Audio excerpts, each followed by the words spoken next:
උපෝසත සිල් දවසට මුදල් පාවිච්චි කරන එක සුදුසුද? සුදුසුද?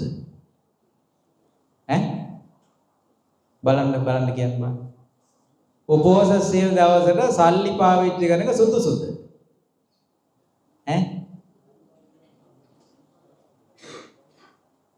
මොකද්ද කියන්නේ? නොසුදුසුයිද? සුදුසුයි. සිල්පද 8 බලන්න දැන් මොනවද සිල්පද 8 තියෙන්නේ? සත්තු මැරීමෙන් වැළකීම, සොරකමින් වැළකීම, අබ්‍රහ්මචාරී භවෙන් වැළකීම, බොරු කීමෙන් වැළකීම, මත්ද්‍රව්‍ය පාවිච්චියෙන් වැළකීම, විකාලේ ආහාර ගැනීමෙන් වැළකීම. ඒක දන්නවද? මොකද්ද විකාලේ ආහාර ගැනීම වැළකීම කියලා කියන්නේ? ඉර මුදුන් වුණාට පස්සේ ආහාර අනුභවය අත්හරින්න ඕන. අලුතෙන් ආපුවයි ඔන්න මතක තියාගන්න. ඉර මුදුන් වුණාට පස්සේ ආහාර අනුභවය අත්හරිනවා. ආයේ පහවදා අරුණ වැටෙනම් පස්සේ තමයි පටන් ගන්න. එතකොට නැටුම් ගැයුම් වැයුම් විසෝක දර්ශන නැරඹීමෙන් මල් සුවඳ විලවුන් දරවිනීමේ විසිතුරු වස්ත්‍රාභරණයෙන් සැරකීමෙන් වැළකීම. උස්සාසන මහාසන පරිහරණේ වැළකීම. දැන් ඕක ඇතුලේ රන් රිදී මිල මුදල් කියලා කොටසක් නැහැ. ඒතර නැති දෙයක් අපි හිතන්න ඕනේ නැහැ. දැන් ඒතකොට ඒ කාරණා 8 තියෙන්නේ. දැන් උපවාස සිල් දවසට බයිසිකල් පදින්න හොඳ නැහැ කියලා එකක් සිල්පදවල නැහැ. වාහනවල යන්න හොඳ නැහැ කියලා සිල්පදවල නැහැ. සුදු රෙදිම ඇඳගෙන ඉන්න ඕනේ කියලා එකක් සිල්පදවලම නෑ. ওই සිල්පද 8 තමයි රකින්න තියෙන්නේ. ඒකට අතින් දාන්න එපා. අතින් දාගත්තොත් සිල්පද වැඩි වෙනවා. එතකොට මේ සිල්පද කවුරුද ආවද? මේ කොට්ටිය තමයි දාගෙන තියෙන්නේ. දැන් අම්මලා තමයි දාගන්නේ. ගස් නගින්න හොඳ නැහැ. වැඩට යන්න හොඳ නැහැ. පාරේ යන්න හොඳ නැහැ. බයිසිකලේ යන්න එපා. මේ පාට ඇඳුම් අඳින්න එපා. මේ ගෙදර ඉන්න එපා. මේ කඩේ යන්න එපා. වටපිට බලන්න එපා. මේ ඉතින් ඒ ඔක්කොම සිල්පද වලට අයිති ඒවා නෙමෙයි. ඒවා සිල්පද වලට විදිය ගන්න එපා. එතකොට ඒක වැරදි. ඒක කෙනෙක් සංවර වෙනවා කියන එක වෙනම එකක්. සිල්පද කියන්නේ වෙනම කොටසක්. සිල්පද විදිහට ඒවා එතකොට ඒක මිත්‍යාවක් බවට පත් වෙනවා. මේ ඒක සීලයට අයිති නෑ. තමන්ට සීලයට අයිති කොටස් ටික විතරක් පුරුදු කරන්න. ඒක ගෙදර ගිහිල්ලත් කරන්න පුළුවන්. රැකියාවට ගිහිල්ලත් උපෝසත සීලය පුරුදු කරන්න පුළුවන්. කුඹුරු වැඩ කරන්නත් පුළුවන්. ඕක සමාදන් වෙලා වත්ත පිටියේ වැඩ කරන්නත් පුළුවන්. කිසි ගැටලුවක් නැහැ. ওই සිල්පද 8ට ඒක ගැටලුවක් නැහැ. ඒක රකින්න පුළුවන්. හොඳට කල්පනා කරලා බලන්න. එතන අපි අර අතින් දාගත්තු කොටසක් නිසා තමයි ඕක මේ තැනකට සීමා වෙලා තියෙන්නේ. ඒ කියලා කියන්නේ අපි අතින් දාගත්තුව ගොඩක් හින්දා තමයි අපි තැනකට ඇවිල්ලා සීල් සුදු ඇඳගෙන ලකලෑස්ති වෙලා මල්ලක් තියාගෙන තේ බෝතලයක් තියාගෙන හෙල්ලෙන්නේ නැතුව ගල් තිබ්බා වගේ ඉඳගෙන ළඟට දාන ගේන්න ඕන තේ දෙන්න ඕන ඔක්කොම කරන්න ඕන නැත්තම් සීල් කැඩෙනවා කියලා අපි එකක් දැන් ওই පටන් ගන්න තියෙන්නේ. ඊට පස්සේ යනකොට අර දැන් සීල් දැන් හාමුදුරුව ආපුවම ඔන්න සීල් නැතුම අන්දනෝ සීල් දෙනවා. දැන් හාමුදුරුවෝ මේක ගෙදර අරයි යන්නත් බෑ ඕම ඔබ වහන්සේම තියාගන්න කියලා පවහරණය කරනවා. ආයේ අම්මලා ඒක දැන් ඒක ආයේ කියන්න දෙයක් නැහැ. දැන් මෙහි මුල් කාලේ දැන් මෙහි සිල් පවාරණයක් නැහැ. පවාරණයක් නැත්තේ ඒ සීලය පැය 24ක් රකින්න පුරුදු වෙන්න කියන එක තමයි මම කියන්නේ.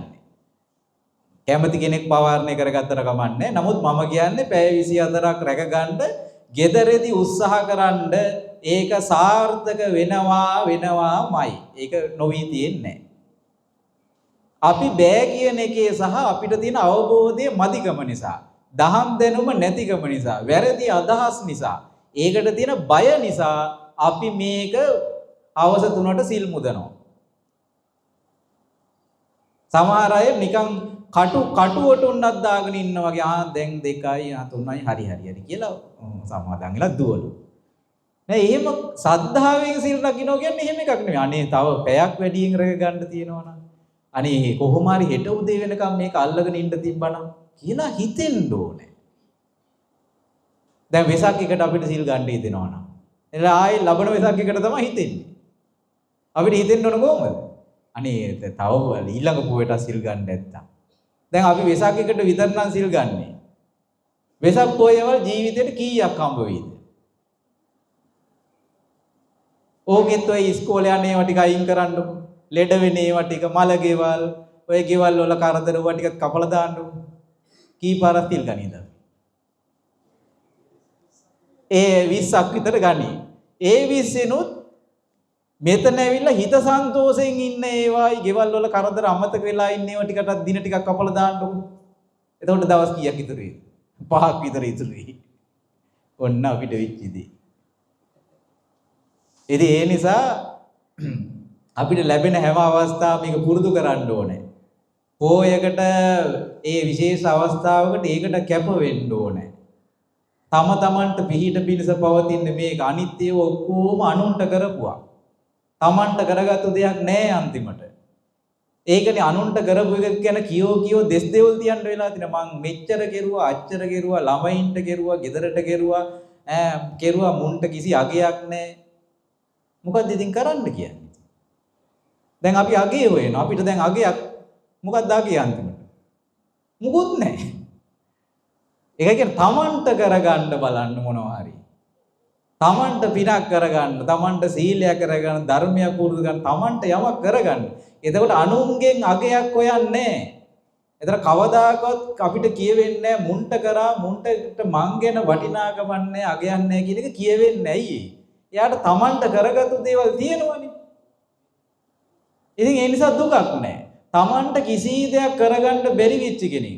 තමන්ට කියලා සීලයක්, ධර්මයක්, පිනක් දහමක්, භාවනාවක්, යහපත් දෙයක් පුරුදු කර නොකරගත්තු කෙනෙකුට තමන්ගේ නිවනයි සුගතියයි ඔක්කොම අනුන් වෙනුවෙන්ම ජීවිතේම දිය කරපු මිනිස්සයාට අන්තිමට හිතෙන දේ තමයි මුන්ට කොච්චර කරලත් මුන්ට අගයක් නැහැ, වටිනාකමක් නැහැ, මුන් මට සැලකුවේ නැහැ, මුන් ගාව ගණන් ගත්තේ නැහැ, මුන්ට දැන් වෙන වෙනේම ලොකු වෙලා කියලා දෙස් දෙවල් තියාම තමයි මැරෙන්න වෙන්නේ.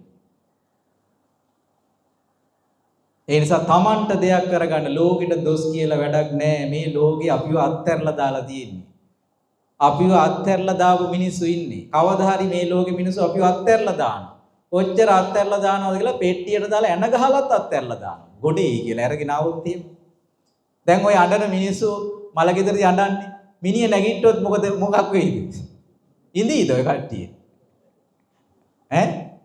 අපිට යන්න වෙනවා පිළිත් කියන්න. මලගෙදර පැත්තකින් තියලා. අනේ අපි අතරම ඉපදෙන්න ඕන කියලා කියනවා. නෑ ඉපදෙන්න මම මැරුන්නේ නෑ කියලා පෙට්ටියෙන් නැගිට්ටොත් අර මංගල අවමගුල් සභාවේ ඉන්න කට්ටිය ඉඳීද උතන? ඉඳී පෙට්ටියේ ඉන්න මිනිහා විතරයි. අනික් කට්ටිය ආගියතක් නැති. ඉතින් ඒ නිසා අපිව අත්හැරලා දැම්මන් පස්සේ කවුරුත් අපිව ගන්නෙ නෑ. ඒ නිසා Tamanට යමක් කරගන්න. පින්පොතක්වත් ගහලා දෙන්න ඕනේ. එතකොට අවුරුද්දට එක ටිකක් ලියලා බලන්න තමන් මොනවද කරගෙන තියෙන්නේ කියලා Tamanට. එතකොට තේරෙයි අඩේ මේ අපි මුකුත් කරන්නේ නෑනේ කියලා. අපි මොකද්ද මේ කරගෙන තියෙන්නේ කියලා. ඒ වගේ ලියලා බලපුවාම බලන්න තමන් දවසේ කරන වේවා Tamanට කියලා මොකද්ද කරගත්තේ කියලා. ඒ නිසා තම තමන්ට පිහිට සලසා ගන්න අනිත් අයගෙන් පිහිටක් නැහැ.